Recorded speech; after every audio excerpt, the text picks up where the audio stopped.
Hey there YouTube, how's it going? Nerdy Narwhal here, and I'm back again today to take another look at a 6-scale action figure in review.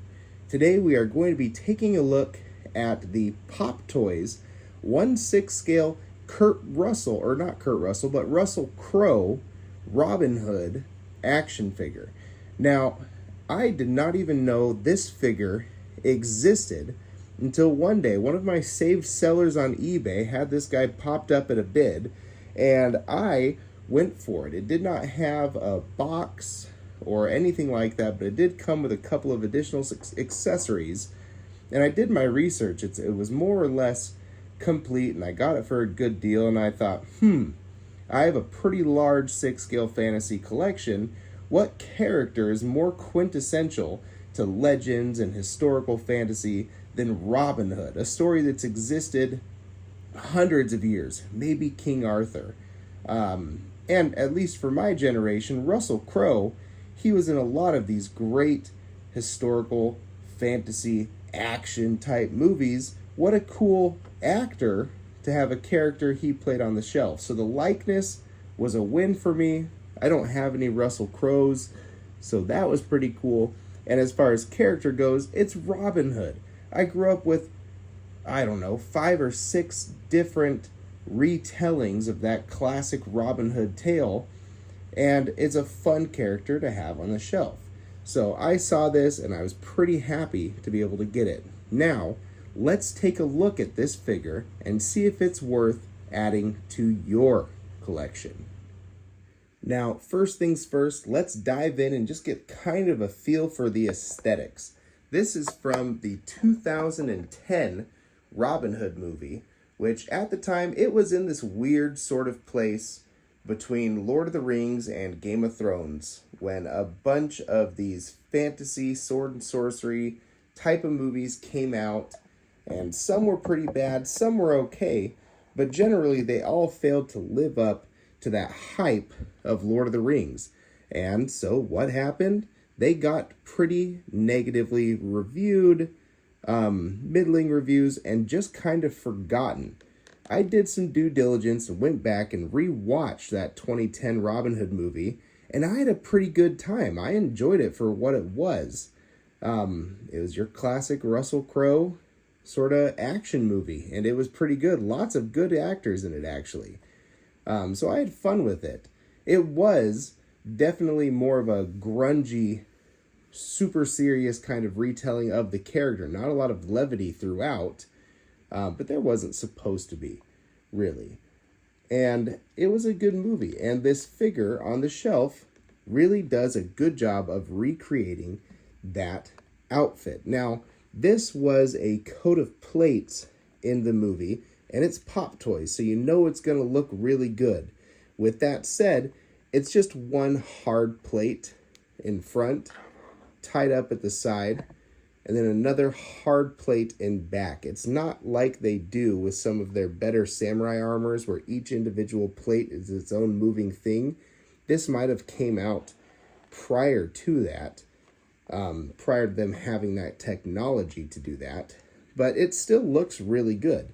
And I had taken it off for a while, and while you do get more of an ab crunch when you take off that armor, I was a little bit incorrect, I guess, because I thought he spent most of the movie not wearing this. He wears this plate with that one shoulder armor for most of the movie, so I opted to put it back on the character. Now, like I said, this is PopToys, so the details and paints that they're going to manage to get in to just about every single aspect of the figure is nothing short of phenomenal, including his sort of lopsided look, nothing on this arm, his bracer on this arm for blocking the snap of that bow when it comes and whacks his forearm. That would suck to be an archer and have that happen all the time. So it's got that wrap just like it did in the movie. And this nicely detailed little piece right on top of that, as well as all the stitch work throughout the leather and the patterns that you got to see on the character in the film. Paints are super crisp. This is just plastic, so it allowed them to get a ton of details in. There's that patterning on the belts. It all looks really good. and really sort of ancient, which is nice. And aesthetically, you cannot deny that that is Russell Crowe. In fact, that's a great likeness to Russell Crowe. There's nothing really about this face, this head sculpt, that I think is more of a caricature versus being based on the actual likeness of the famous actor. So I'm really happy to see that they have nailed that. Let's see if I can't get in there and get the camera to zoom in just on that face. Look at how good that looks. It almost looks, it's a three-dimensional photograph, including his little cheek moles that he has there, his furrowed brow. It's a younger Russell Crowe than what we're used to seeing now. But still old enough for them to really cut loose with some wrinkling in the face to really just dig into that likeness and give us something that looks really solid on the shelf. Now, the only thing that I think could have been better aesthetically is when you're trying to pose this guy, tilt the camera a little bit, pose this guy with the hood. He's got two sets of hoods, right? There's the under hood that's attached to his shirt there, and you pull that on, and the over hood, which feels pretty much like it's made out of a type of leather. It feels like a really good quality material, which is nice, and it looks good. There's no wire in it, so you can't really, there we go. You can get it to hang pretty well, but when you're turning the figure, you're gonna be finicking and finagling with that hood fairly often just to get it to look right on your shelf. It does an okay job though. The fabric has enough weight to it to not always just bulge up and flare up too much, but you'll be playing with that to get the right aesthetics for a little bit. Now finally, on the topic of aesthetics, let's just talk about colors. And the palette that PopToys used to capture the look of the movie is very, very nice. You have your browns down into your earthy forest kind of greens right there, which is very accurate. And the pants do a nice little transition from a deep naval blue into a gray into the brown boots. And it looks very good. You can tell that this guy probably uses woods and the tree line for cover, which is pretty true to his character. And that's been captured really well, perhaps not with the same degree of filth that was present in the movie, but the colors themselves have translated really well thanks to the materials used by PopToys into a 1/6 figure. Now let's talk about accessories. First of all, with extra hands, you're going to get your pretty standard slew of extra Coup model body hands. The ones I have on here right now, I'm pretty much going to keep on there forever because this gripping hand has a slot to hold an arrow, as you saw earlier, and it's also shaped perfectly to hold the sword. So you get the best of both worlds using that hand. This one holds the bow. What else do you really need for a Robin Hood character? Now, you are going to get some extras though, if you want. Let's talk about what they are. You get a left, open and relaxed hand. Pretty boring. He probably came with fists. I don't have the fist with me right now.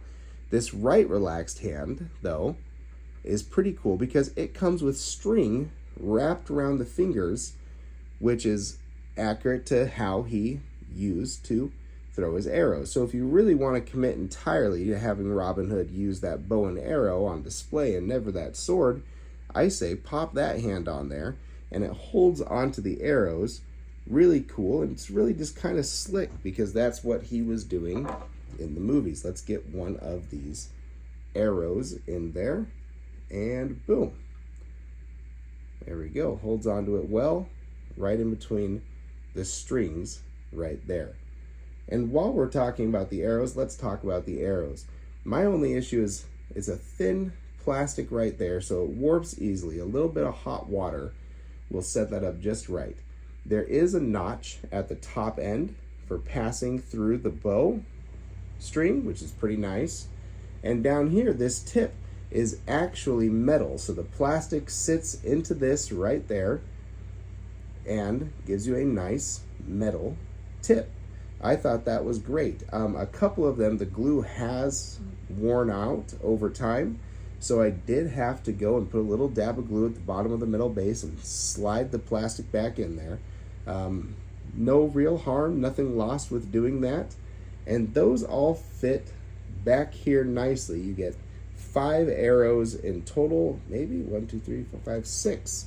You get 6 arrows in total, and those fit nicely in his little cloth quiver that you have to just tie around the belt right like that. You also get your hood for Robin Hood. Down here, let's get a look at that sword, knife maybe. It's a cool little knife. I don't have any characters with a knife quite like it. It's a fairly long, fairly thick cutting knife with this little metal ring on the top, and he did carry something like this around in the movie. Although I believe more often than not, he just used his bow and his sword that he got from that knight as a secondary weapon. But this knife looks really good, really cool. It's definitely something roguish, something a cut purse would wear, which Robin Hood more or less was. And it fits nicely into this leather sheath right there, which you can also attach to one of those 2 belts. Finally, the bow. It's a pretty simple little long bow. Stands about an inch shorter than the top height of the character, and it looks pretty accurate to what he used. He had a nice long bow in the movie that was kept fairly clean. String attaches right there. It bends back. The bow itself has a decent enough degree of flex, which is going to allow you to just get excellent archery shots. If you get a Legolas figure or a Hawkeye figure or a Robin Hood figure, he is that bow and arrow user archetypal sort of character, and you want to be able to get him in a good pose using that bow. Luckily, you absolutely can and should, thanks to how well PopToys put that bow together. Finally, I also got an extra head sculpt that I do think came with the figure, and it is right here. I'm not sure if the head sculpt came bloodied or if this was done by the person I bought it from. The blood looks really quite good. The head sculpt itself, though, definitely veers more into that caricature territory. I'm happy to have this sculpt as far as just having an extra sculpt that I could have lying around for a figure, for a coup model. And like I said, the blood looks really good. However, if I ever used it, probably wouldn't be with this one. I'd probably stick a helmet on it and use it for some sort of custom knight that I put together. Possibly under a helmet. Just a snarling-faced Russell Crowe. Again, it's a good-looking head sculpt, and while it does look like a caricature, I'll probably use it in a custom, and it's just kind of nice to get a secondary head sculpt. You can switch that up, and not a lot of figures are coming with those nowadays. It's more expensive. It's hard to find something at this price point where you get that second head sculpt. And the eyes are off to the side, so it does help a bit with certain bow and angle or bow and arrow shooting angles if you were taking a picture or going for that perfect pose. All right, now let's talk about articulation. The body, you've seen it before. As mentioned, it is just a standard coup model type body, which works great for these armored or partially armored figs. Head sculpt is one piece head and neck. You can look left, you can look right. He can look up a little bit, he can look down a little bit. Mostly he's going to have his head turned so you can get that bow shooting angle, and it works out great. Now this armor here, there we go, one plate over there, that's going to wrap around his arm with a leather strip right here. I did have to re-glue the top strips when I got it, so be aware that that might be something that's worn out over time. that you'll have to go in there and refix, but it doesn't really hinder his posing whatsoever. The arms will still come up to well over a T pose. You're getting into a Y pose with that. And double jointed biceps. You're still going to get all the articulation there that you needed, as well as a bicep swivel. You can see that wrist joint right there. It's a standard 6-scale wrist joint with your hinge and your swivel. You are going to miss out on some torso crunch with that plate right there, but you'll be able to get him to lean forward thanks to what's going on here at the waist. Now let's talk about the legs. The legs can kick almost all the way up, right about there. Double jointed knees, unhindered articulation down there at the boots.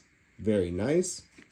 Thanks to those leather boots from PopToys, they look really good too. And Robin Hood is going to be able to do about that much of the splits. So the outfit was tailored very nicely with the materials used also to not hinder articulation. And perhaps most importantly, none of the materials here, except for what I had mentioned right up there, the glue used to hold that shoulder plate to the armor, and possibly these leather strips up there, none of the materials here are really going to wear out over time. The leather used on the boots and the hood, and this very nice feeling fabric on the shirt and the pants are going to deteriorate. So this figure is going to look very good on your shelf for a very long time. All right, let's go over just some closing thoughts for the figure now that we've done articulation, accessories, and overall aesthetic. It's a pretty cool figure. It's a pretty cool character. Like I said, it's Robin Hood. It doesn't get more essential fantasy than that. I picked it up on a whim. I got a really good deal on an auction. No one else bid on it. So I walked away with this figure for about $125, $150 maybe. That was a really good deal. You can buy this guy for right around $225 to $300, I think, and that's going to be a pretty good deal. Also, it's a high quality PopToys piece. There's also another version of him that they released, which is wearing his Crusader armor, and it comes with his Crusader sword. Now, I have Crusaders already.